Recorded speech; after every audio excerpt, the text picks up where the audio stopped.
观众朋友大家好，欢迎收看2月7日公司台语台下晡新闻，我是陈淑君。咱先来看今天有啥物新闻重点。受到顶礼拜美国四大指数拢落的影响，台股今仔一开盘就大落，盘中是落超过700点，收盘落439点，台积电是落10块。立法院新会期报道，民进党的立委郭国文抢到头名，呼吁减薪总预算案。民众党新立委李金秀明仔载说明放弃中国籍的进度。批诉局抓到诈骗集团利用新人围车甲 AI 技术，用假的人民辨识偷领银行的存款，有人损失2亿。先来关心股市，受到顶礼拜美国股市大落的影响，台股早起一开盘嘛大落，指数落破32000点，盘中午上济落700多点。台积电、鸿海、联发科这的宽实度拢落甲真济，收盘是落439点，收伫31624点。台积电收盘是落10块，1765块。分析师是指出讲，美国总统川普提名前任准会理事华许来接任主席，刺激美金大起。也毋过科技股是拢落，美国四大指数顶礼拜五拢收乌。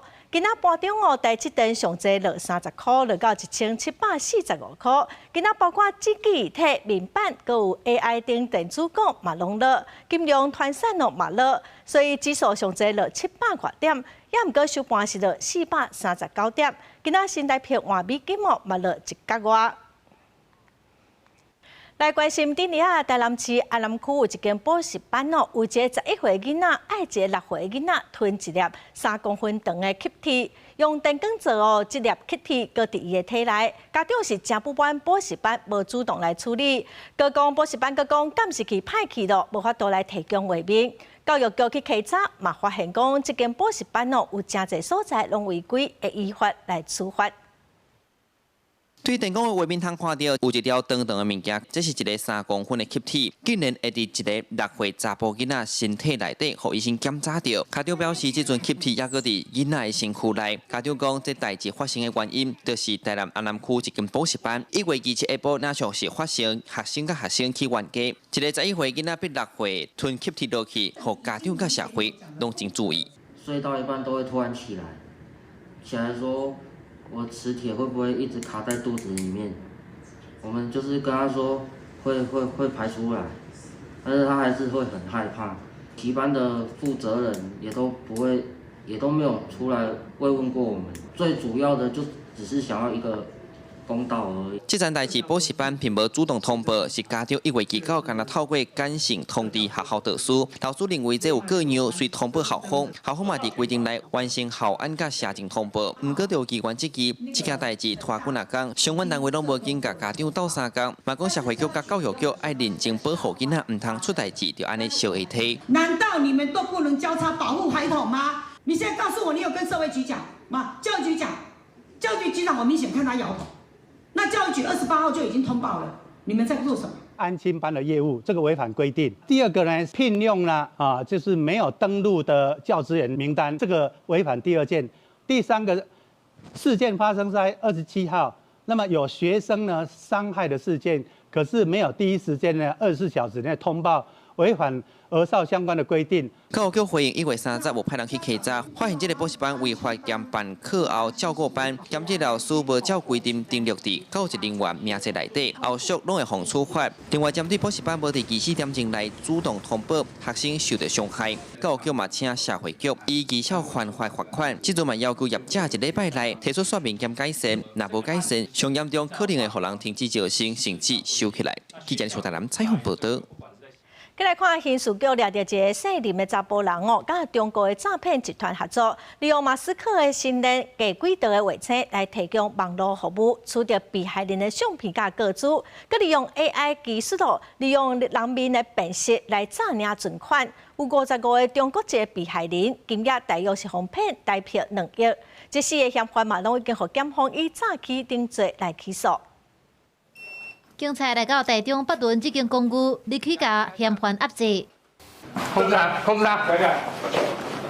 刑事局一个抓到3个人姓林的主嫌是伫泰国红掠的。刑事局查到这个集团是由姓林的主嫌做金主，伊成立系统上甲中国诈骗集团合作，由中国非法的组织得到被害者的相片了后，用 AI 深伪技术，佮使用青年加几道卫星的网络服务，化解中国数字人民币分别面膜的严重，接把受害者的口罩，甲伊内底钱汇去别位，骗取大陆民众个资后，利用深伪技术制作被害人脸部验证影片。 顺利透过数字人民币 App 身份验证程序。刑事局称查，目前至少有55位中国籍的被害者，财损金额大约新台币2亿。检方最近侦查终结，按照诈欺、祸害电脑使用、组织犯罪防治条例等罪嫌，起诉姓林的主嫌等4个人。治安专家表示，最近 AI 真强，虽然生活变方便啊，不过若是安全性不够，各自外泄和违法利用风险也是大增加。 你的相片就被拿下来，然后呢，它就可以去做成一个影片，它可以做的用途会非常非常多。那所以它对于我们来说，它会有一些警讯。很多人会习惯在他 IG 上面每天放他的相片嘛，对，那个其实啊都是一个数据啊，角度越多啊，那个 AI 圈起来的那个影片会越像你本人。温怡玲指出，个资包含面膜啊、手痕等等生物性的数据。 若提供愈详细，也互 AI 有搁较侪连接甲运算，提醒民众若准提供影像，爱注意敢有公开，搁有迄个单位的用途。上好是以实际操作，也是办理的方式，才会当加强资讯的安全。记者综合报道。来看今仔日欢迎新会期立委报告，民进党的立委郭国文是抢到头名，伊嘛呼吁讲赶紧审总预算案，嘛应该赶紧甲行政院版本的国防特别条例摆入议程送委员会审查。 另外，针对顶礼拜5若被通过的卫星广播电视法、东山条例，甲关系到助理费补助的，立法院组织法等3项修法，传出讲行政院拍算无要复苏，国民党是批评违背宪法，总统赖清德是爱全民来主持公道。我要请托韩国瑜院长，也能够注重未来国家的长远发展，不管是国家安全或者是经济发展、人民的福祉。 希望它能够发挥功能。慰问邮局向庭的时阵，总统赖清德车日搁一摆向立法院发声，国会新的会期紧予今年度总预算，甲有关国家安全的行政院版本国防特别条例，赶紧付委审查。立法院这边，民进党立委郭国文透早6点45分头一个报道，嘛呼吁在野莫干那针对总预算内底718亿，先向计划来做优先的法案。基本上一个总预算来说，它是一整套的哈，没有说偏重于哪个部分，特别新兴预算的部分700多亿，其实是部分。 挑三拣四，照顾到特定人而已哈。会期煞咧审查，顶礼拜法案清仓，若被联手通过卫公法、东山条例，甲有关助理费补助的立法院组织法3项修法，呼吁评估救济管道，嘛纳入唔复苏的可能性，搁引起调野的攻防。如果这样一来的话，那行政权就是独大嘛，就台湾就没有立法权了，其他他不喜欢的案子就没有，就统统是不复苏。中华民国啊！ 就不能讲民主国家了啦。行政院的不复苏态度，我们目前是支持的，因为确实讨论的时间过少，而且都是抽出逕付2读，所以我们绝对支持行政院的做法。呼吁在野党团在新的会期真的不要再只有提争议法案。3项法案通过，罗总统爱全国民众做公亲。不过，若要继续对徛，国民党立委伫新的会期嘛，甲执政党发声，希望调野会当做伙抓诈骗。 过去这几年，国人对于诈骗深恶痛绝，被诈骗的金额又向上攀高。我们也一定会提出我们相关的打诈修法版本，包括严拟使用鞭刑来对付性侵、虐童、诈骗等重大犯罪行为。南亚立委洪明凯讲，已经提早16考题，爱行政院伫国会新会期好好准备。 另外强调讲，民众上界关心的都是总预算、国防特别预算，甲台美交务协议的进度。希望新的会期会当以对话来取代对徛。记者综合报道。立法院新的会期这届民众党团是换6个新的立委来上任，党主席郭聪早起嘛开会，甲这委员来讨论优先法案。也毋过外界是真关心中国配偶李正秀敢有放弃中国籍。 民众党是强调讲，明仔载宣誓就职，李正秀会亲身来说明，已经向中国方面提交的相关的申请。民众党主席吴国昌透早出现伫党中央，因为立法院新会期民众党团大晚会，第6人加做辛苦立委先由吴国昌调集开会讨论优先法案，其中台中七期官陈清良就任党团总调，台北护理大学教授区会路出任干事长。我来不及。明天同意，明天同意，好吧？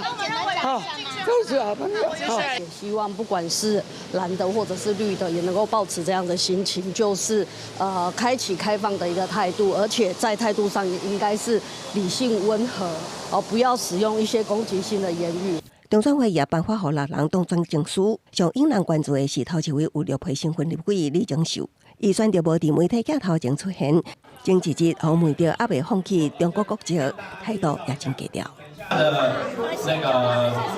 内政部阁表示，李정秀爱伫1年来完成失去中国籍的手续，敢是会影响未来李정秀调阅资料甲接顺官员职权，也引起关注。同时，民进党立委继续质疑李정秀若就职，将会有国安问题。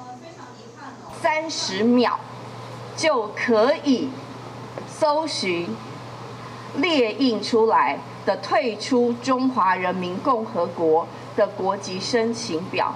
为什么30秒的动作，李正秀未来的委员不做？陆配就是回到两岸关系人民条例去做相关的处理。对于立法委员职权的行使，哪些应该提供资料？哪些是属于机密，其实都有相当一定的规范。如果中选会认定李正秀是具有可以参政的资格，为什么内政部说他没有？那么李正秀委员呢？他其实已经按照了台湾的规范，到中国这边去申请放弃国籍。批评两人讲话未输霸凌新主人，民众党指出伫当前两岸现况之下。还未有人成功放弃中国籍，佮强调李정秀提三宣誓就职时，会亲自说明已经向中国提交相关申请。记者综合报道。再来看义务役爱做一党的兵，嘛引进美军的训练进行真侪摆的实弹射击。行政院嘛指出讲，今年开始义务役会编组步兵营，配合志愿役的官兵做伙来参加3军联空操演，望讲整合守备部队甲主战部队来强化咱国军的战力。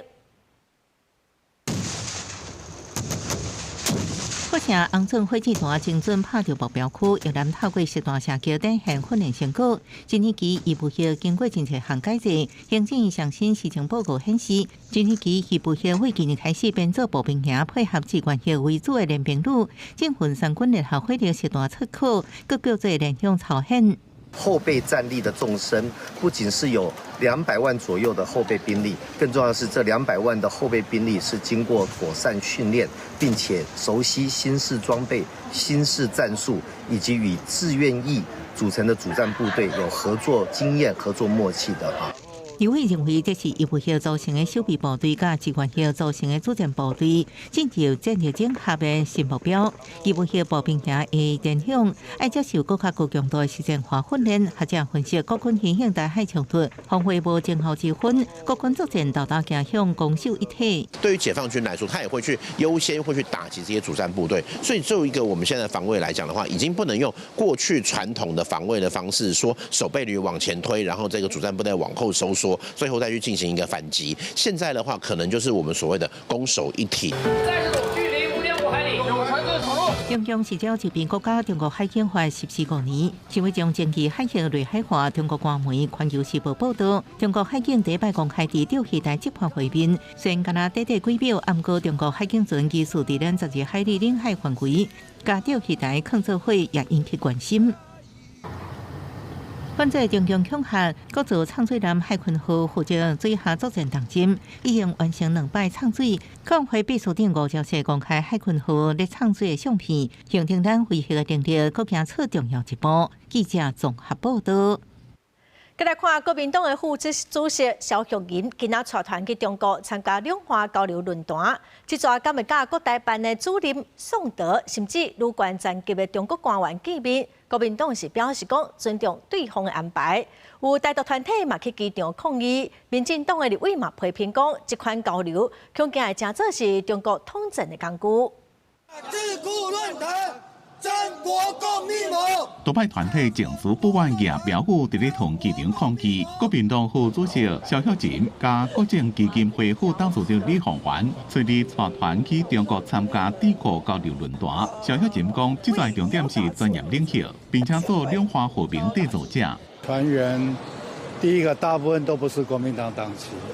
第二个都是专家学者、相关领域的这些理事长和秘书长，所以谈的都是一些非常专业的东西。我们出发就是为了台湾的老百姓能够跟对岸有一个交流，针对各个领域的专业的面向，大家来一起看看有没有什么共识，可不可以合作？打算会见宋涛吗？我想我们尊重主人的安排啊。是不是甲国台办主任宋涛见面？萧孝琴讲，看主人安怎安排。民进党立委沈碧阳批评国民党恐惊无记到国共内战的历史教训，相关交流颠倒有可能成做中国施加影响力的工具。国民党呢，对共产党的理解呢，可能从国共内战开始一直都有非常大的误解。共产党的目的就是要并吞台湾，他就是要把今天这些交流当作是一个杠杆，不管今天是经济上面对我们的养套杀，还是对于政治人物去抓住他的软肋。沈碧阳认为，中共的本质是欺负好人惊歹人，若是想要用放假姿态增加交流，或者是用其他的方式阻止武力犯台，是无法度的。真正有效的方式，只有强化咱自身的防卫能力。记者综合报道。来看西藏流亡政府昨初一伫全球27个国家、87个地区举办第18届的西藏人民议会初选的投票，上尾投票会伫4月26举行，5月13会公布结果。20区的议员是表示讲，这场选举是对中国专制一党统治上重要的反制，嘛是西藏争取自由、继续斗争的一部分。徛印度北部达兰萨拉的西藏流亡政府，初一举行书证甲第18届西藏人民议会的初选投票，藏人手提身份证有投有扫，伫投票所排队领选票，圈选心目中理想的候选人了后，甲选票落入去投票箱。等来喇嘛2011交出政治权力了后，议会就是流亡藏人上重要的机构。一届做5档，逐档召开200回，有45个议员，其中30人代表3个传统省份，10人代表5个宗教传统，5人代表流亡藏人。It's important to continue the Tibetan movement because it's now more than 60 years, and we are passing through a second generation, leadership, and it is very important to understand that the freedom struggles always take a generation and generation of people to keep collective and keep strong and then continue the struggles. 中国2020的人口普查数据显示，境内藏族人口有700多万，若藏人行政中央估计，散布伫全球各地的藏族人口大约600万。这场选举超过半数的选民，约56000人徛伫印度、尼泊尔、甲不丹，其他的34000人分散伫世界各地，其中12000人伫北美，8000人伫欧洲生活。为着让选举顺利进行，流亡政府伫27个国家、87个地区。拢总设309个投票站。I believe that China are watching us right now, and they are seeing that the Tibetans in exile are voting for their political leader and enjoying these democratic values. 中国外交部伫发布法新社的书面声明表示，所谓的西藏流亡政府不过是一个分裂主义的政治团体，是完全违反中国宪法甲法律的非法组织。初选主要是选出候选人，最终投票会伫4月26举行，结果会伫5月13公布。藏人以行动证明，虽亡无国家，因仍然继续伫国际间进行实际上的外交活动，甲自治自理。公司新闻王慧文编译。再来看来自厄瓜多5岁查甫囡仔拉莫斯，因为川普政府大规模掠非法移民的行动，互抓走已经关10天了。最新的消息是，拉莫斯已经互放出，甲伊的爸爸做伙回去明尼苏达州了。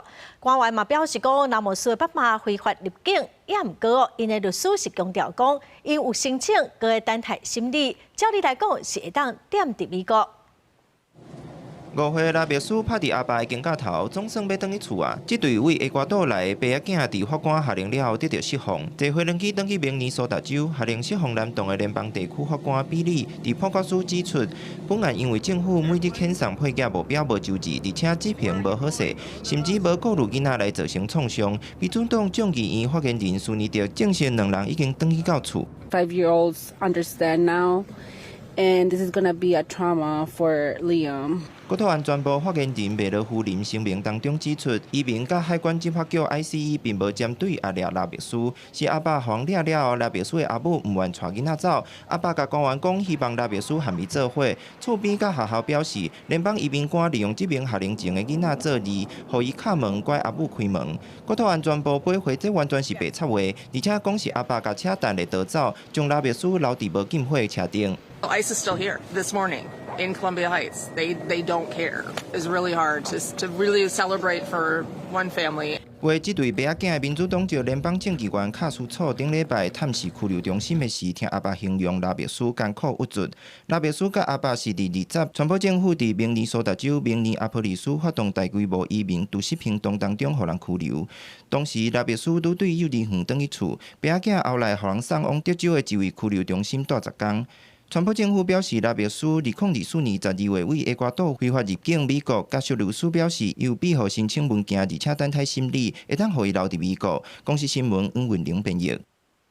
过来消息来看，为着要保障劳工退休的生活，退休金袂互通货膨胀食掉。劳工保险条例是规定讲，若消费者物价指数的累计成长超过5%，劳保年金就爱调悬。劳保局是表示讲，包括2011、12、2016、17、18、2022年这6档退休的劳工，今年的消费者物价指数累计成长率是会超过5%，所以今年5月开始会来调悬退休金。伊个大约是有78万的劳工会当受惠。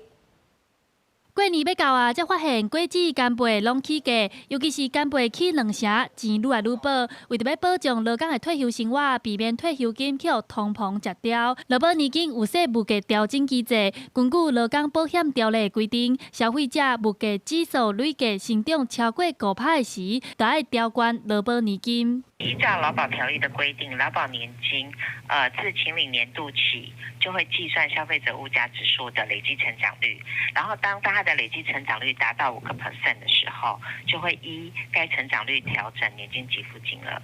劳保局指出，照目前的办势来看，2025年物价指数一定会超过5%。预估达标的年度包括2011年、2012、2016、2017、2018和2022年。调悬的关键是消费者物价指数起偌济，年金就调偌济。举例来讲，劳工伫咧2016年退休申请劳保年金，逐个月领2万，因为物价起价，所以伊伫咧2023年的5月一定成长到7.4%，伊就会当改领21480块，增加5%以上吼，你就做调整嘛。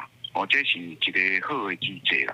但是咱爱考虑的讲，真正的物价吼，会成长率吼，通常拢比咱吼估价更较悬啦。因为讲伫经济的增加顶头，会使个做提高啦。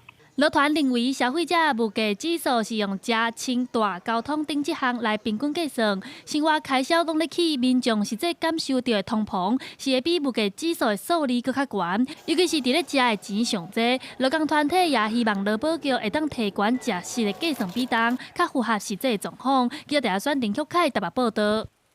台北大安区一个70多岁阿伯为着汉他病毒过身，这嘛是台湾25年来头一件汉他病毒死亡的案例。台北市政府嘛表示讲，这礼拜开始会来进行全市的大摒扫。台北市70多岁老先生感染汉他病毒死亡，有里长特别设临时办公区，那民众需要地引起厝内底掠鸟鼠，环保局2摆出动到各项徛街附近清消，周边掠鸟鼠检测作业甲抗药拢完成。好像没有到很有成效，因为还是会看到，就是不管任何时候都会看到。应该会比较好吧？比较好。对，但我没有太，我知道这件事啊，但我想应该还好啦。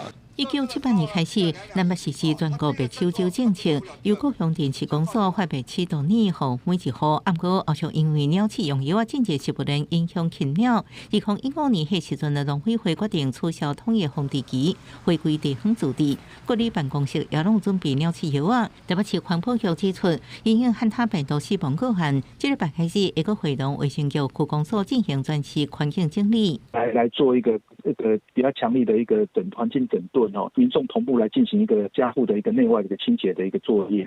这摆个案出现伫台北市大安区，有人烦恼大安新民公园有真侪碰瓷，是不是有传染记录？医术分析汉他病毒和风险区是密闭的涂沙剂、通风歹的所在，公园是开放空间。松鼠它的一个情境是说，在公园这样子比较开放流通的环境、封闭环境下水沟，它的分泌物所传播的环境是有所差别。疾管署提醒，要过年啊，咧大饼扫若发现有此类的排泄物，应该先挂喙安、手冷手笼，甲拍开门窗，也掺水的漂白水消毒作用30分钟了，搁饼扫，免用气蒸器才被病毒飞伫空气内底造成传播。记者综合报道。海巡署甲农政单位抓到走私禽流感疫苗接受漏的嫌犯，以用清洁剂的名义对中国进口非法的疫苗，检方是以违反动物用药管理法，该提起公诉。共计查扣非法动物用药品计1886瓶，约50万 CC。此次查缉非法禽流感疫苗数量甚巨，据统计可供50万只养殖家禽施打，且来源不明。专案小组伫嫌犯的徛家，阁有家人的海关查扣1886罐的非法动物用的疫苗。嫌犯是表示讲，伊是透过中国电商平台买，利用集会方式空运来到台湾，是利用清洁剂名义进口。检方嘛依法提起公诉。再来看卫生福利部统计，民国106年到113年，儿童性剥削的案件是增加2.2倍。去年的顶半年儿童性影像申诉的案件是比112年增加超过8倍。有民间团体早起就开记者会呼吁讲，干那靠法律甲平台落架机制是无法度来处理性影像的问题，应该要重视相关的教育。手机不该成犯罪现场。台湾性教育学会等等团体做伙考核，呼吁政府重视儿少性剥削案件，已经对实体转向数位空间。官方数据显示，2017年到2024年，囡仔性剥削案件增加2.2倍，上侪是翕甲制作儿少性影像。去年中半年，儿少性影像申诉案件，甲2023年相比，增加8倍以上。精神科医生指出，即马儿少面对的性剥削，有愈来愈侪是信任的人，或者是亲密关系当中，甲因成还是控制。所以呢，孩子面对的危险，往往包装成关心、喜爱、爱情跟陪伴，就跟诈骗贩子一样。性教育学会也指出，疾管署统计显示，艾滋病通报数量继续下降，梅毒煞连续4年增加，而且着病人愈来愈少年，13岁到24岁，梅毒通报增加19%。女性的感染者是大增加到52.2%。另外，淋病伫这个年肺炎的比例一直真悬，学者认为这代表风线收袂掉啊。是给了我们一个很沉痛的警讯，就是年轻人的性行为的防线正在崩溃哈。民间团体连续2年关心年度10大情感关系甲性教育的事件，国教行动联名指出，儿少性剥削甲性影像的问题，2025年头一届冲到第1。敢若伫校园禁用抖音等 App 政策，恐惊是无法度应用啊。我们会觉得很遗憾，不能停留在校园内现场，我们还是一样呼吁，在一个跨部门的整合跟这个系统性制度的改变。针对儿少的性剥削，医师认为要透过性甲情感教育，由儿少的数位风线，教囡仔甲青少年分别什么是防用情感条，毋但袂当防翕相，甲会晓拒绝。尤其即马着性病人愈来愈少年，学者指出，要互青少年了解，正确使用保险套的这种预防是必要的，也要了解重视身体，才会当有健康的亲密关系。记者综合报道。来看嘉义最近因为温度较悬，本地就爱2礼拜才通收成的青花10天就会当收了，所以最近量是真侪，绩效嘛受到影响，上少卖到一蕊才13块尔。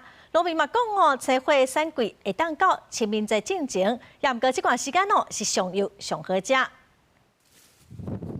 伫菜园仔内底，农民采收已经熟的青花菜，农民讲，日时的天气若是较烧热，生火生长的速度就会变紧，这无奈拍破原本采收的计划，嘛会去影响到市场生火的计销。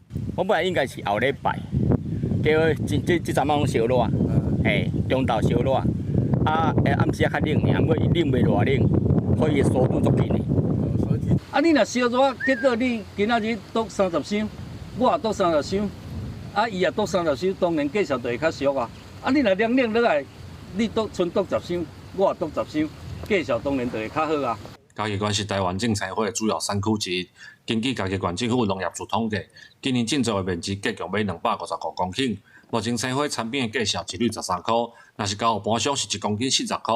农会表示，生火的产期时间较长，虽然天气影响产量，不过目前对计销影响无大，也是伫农民会当接受的范围之内。咱生火伊的收成期较长吼，较袂像高丽菜吼，拢伫一窝蜂做一件弄去市场安尼。产生迄个整个价格崩盘安尼，咱生火就较袂啦。高胜率的一律13块，安尼是过会好。你若卖食家己的工吼，安尼是过会使。农民表示，天气较烧热，9月生火有较侪淡薄啊。刷落来天气搁要变寒，生火的生长嘛会搁慢落来，计销就会较稳定。生火的产期一直到清明进前，即嘛是生火上油上好食的时间。记者林慧婷嘉义报道。再来看新竹市动物园的地下停车场，最近说真做是改车车主聚会所在，因为真侪车拢改过沿东讲车出率是真差，佮拢甲音乐放甲真大声，所以附近民众挡袂牢去报案，警方嘛到现场去处理，环保局嘛会来开单处罚。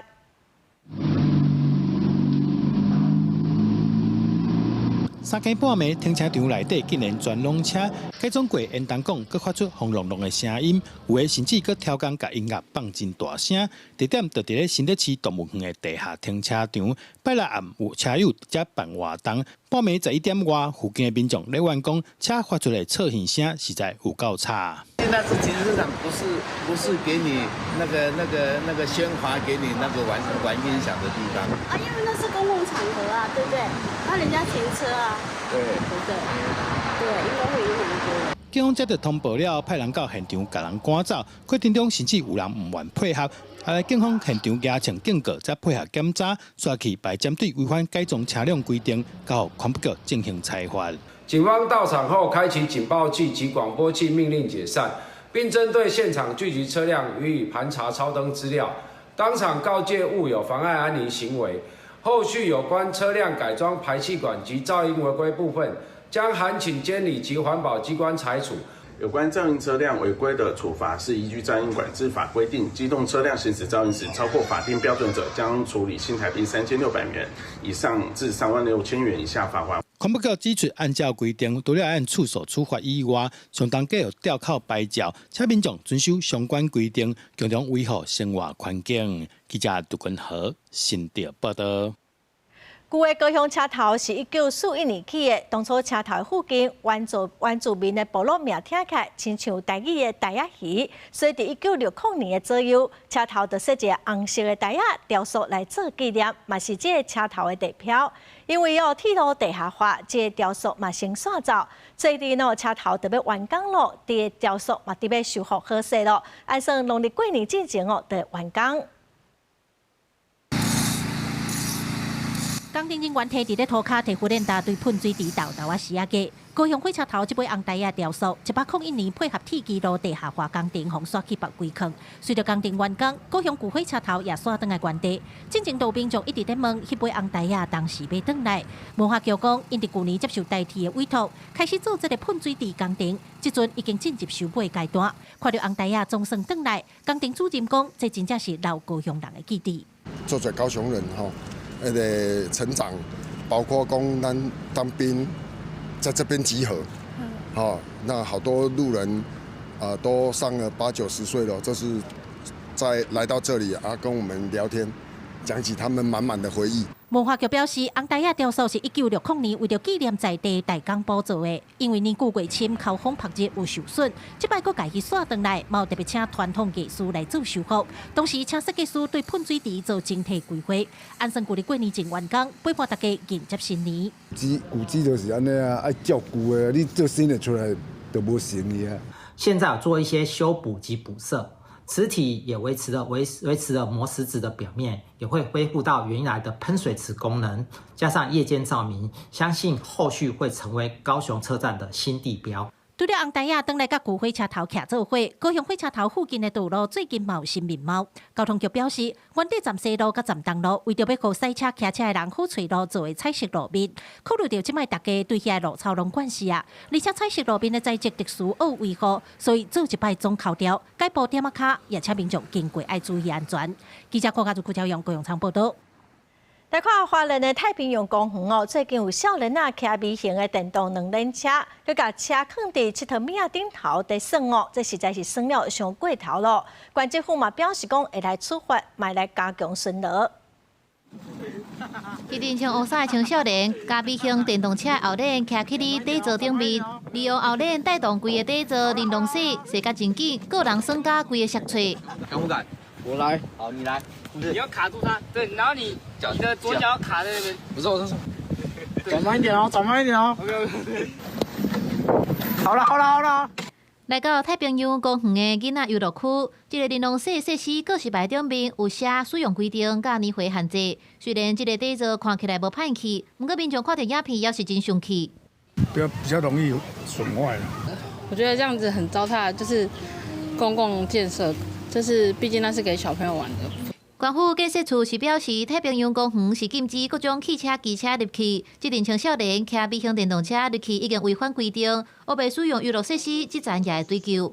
如果用这样子的一个使用方式造成油具损伤、损坏，甚至影响到他人的安全哦，县府还是会提出相关的这个求偿的方式。那我们在现场都有装设相关的摄影机。也那普遍的青少年已经赶紧把文章抬掉，也会失礼。官府强调会加派人力巡查太平洋公园，也对骑无共型的机车入去的民众扣控，也是开罚单。记者综合报道。大考中心哦，今仔针对今年学测国文甲英文科的作文来说明评分的原则，强调讲作文哦，国文作文的第2条是以画家知名的度来出题，那考生会当来表达出家己的看法，应该会当摕到袂歹的分数。英文的作文哦是动物判，应该嘛是正好发挥。也毋过哦，该考试卷的老师是讲，有真侪学生英文的听力甲基本的文法，都爱搁加强。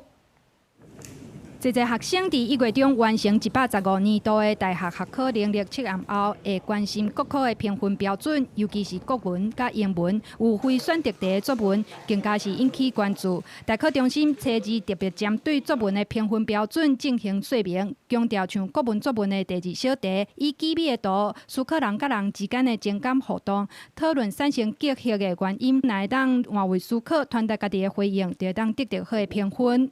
讲说啊，你看那个小孩跟那个大人头碰着头啊，他说最想和你头碰头说说话，然后大人也说是，这感觉上是一个彼此的沟通。此外，英文作文的主题动物，大考中心强调，若是学生会当具体描写饲动物的遐尼事件的原因，甲可能造成影响，加上用字打码，嘛会当得到好成绩。一些集中讨论这个宠物带来的这个角色的这个改变哈。譬如说，很多考生都会写说，这个很多这个宠物带给他们一种幸福感呐，就是养毛小孩。面对全球化的趋势，大考中心强调英文的运用有其重要性。不过，为阅卷的过程中，发现不少学生对英文词类的语义甲使用，还有英文拼音，依然有加强的空间。还有学生较学掌握的时态基本文法，拢是应该加强加注意的部分。记者综合报道。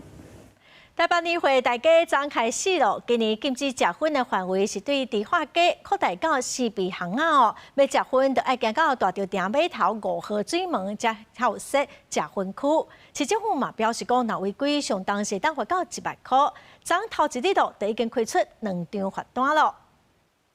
袂使食薰的哦，市场内底甲外口遮袂使食薰的哦。开始设年会大会进前，李长先提醒大家，这团是对待中国台北的团员。台北市年会大会今年第2年推行禁喷的政策，范围对主干道扩大到4khu位的巷仔。礼拜早起实际到现场行一转，巷仔内底要求民众伫食薰。去年是他们都会躲到巷子里面去抽了，对。今年就几乎都没有看到了。往年的部分走在路上，可能都会有烟味，尤其又有小孩，我觉得这是比较不方便的。那现在的话，禁烟的话，我觉得就是整个空气的话是比较清新一些。这边开放式空间，当然是不抽烟，也不会有乱丢烟蒂的问题啊。店家甲游客对着禁喷范围扩大，拢是肯定。台北市商业处指出，已经公告2026年台北年会大会，对1月31开始到2月15，每天早起的8点到暗时12点，拢是全面禁止食薰。若违反的会罚2000块到1万块罚款，31款到10外人，总共开出2张罚单，会继续来加强查缉。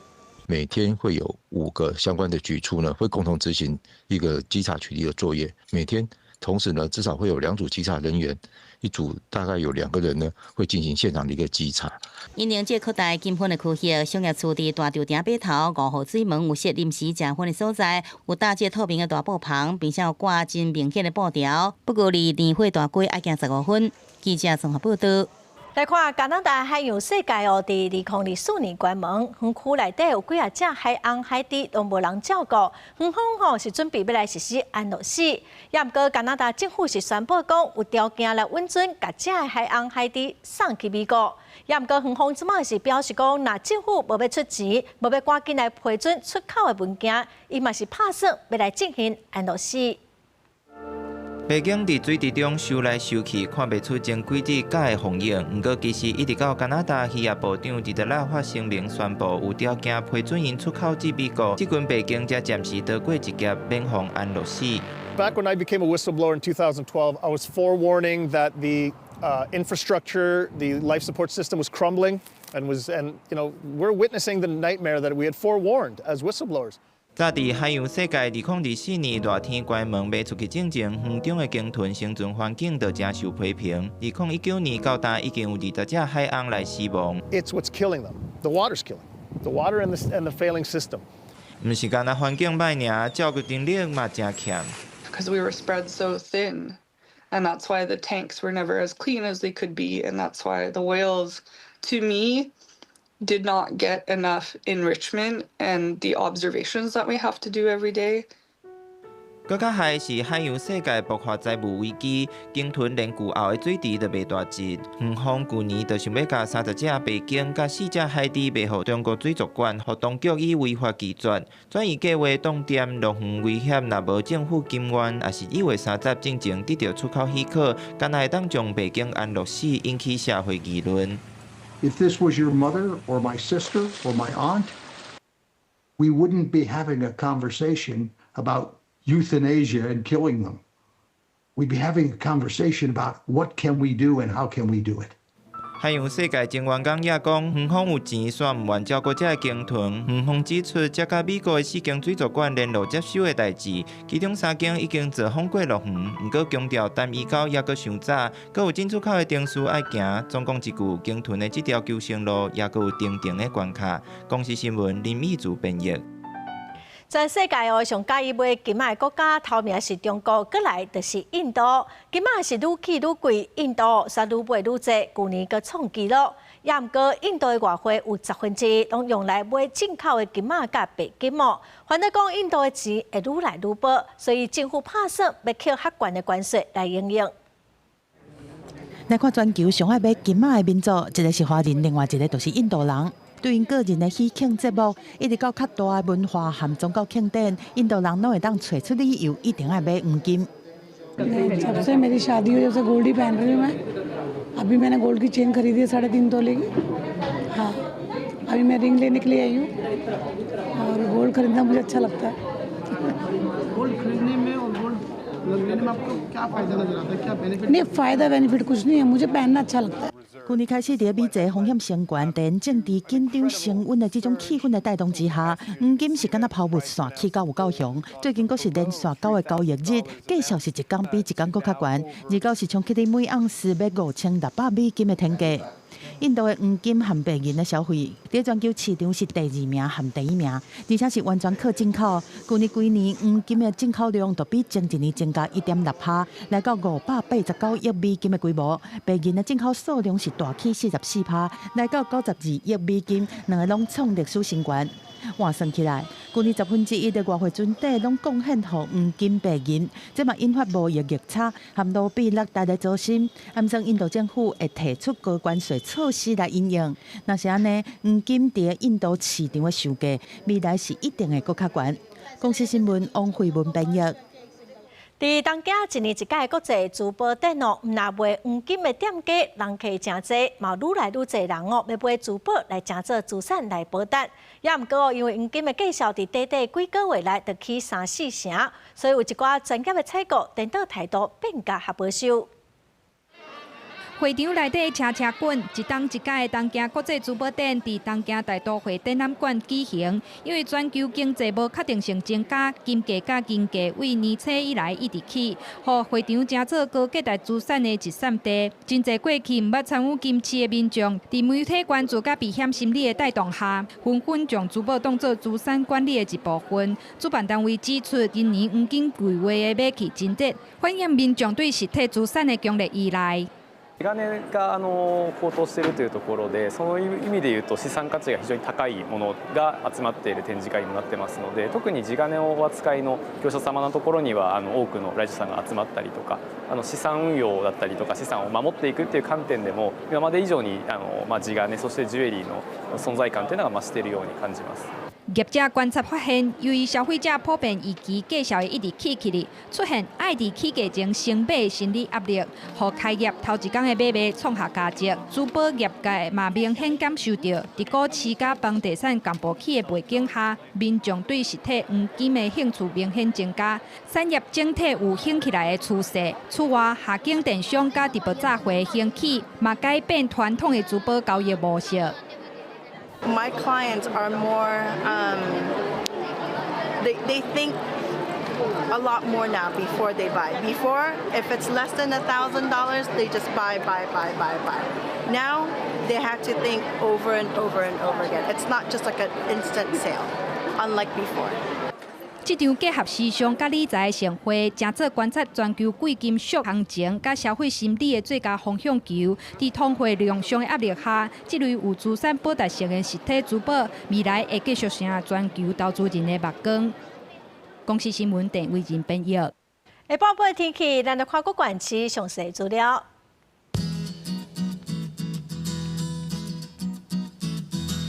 北部地区上低14度，上悬16度。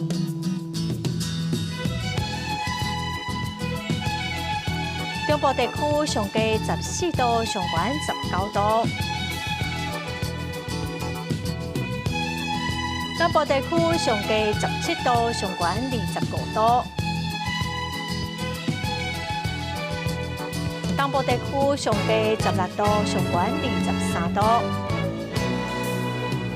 外岛地区上低11度，上悬18度。感谢观众朋友收看《公视台记台报新闻》，我是陈淑君，明仔载报3点，咱再会。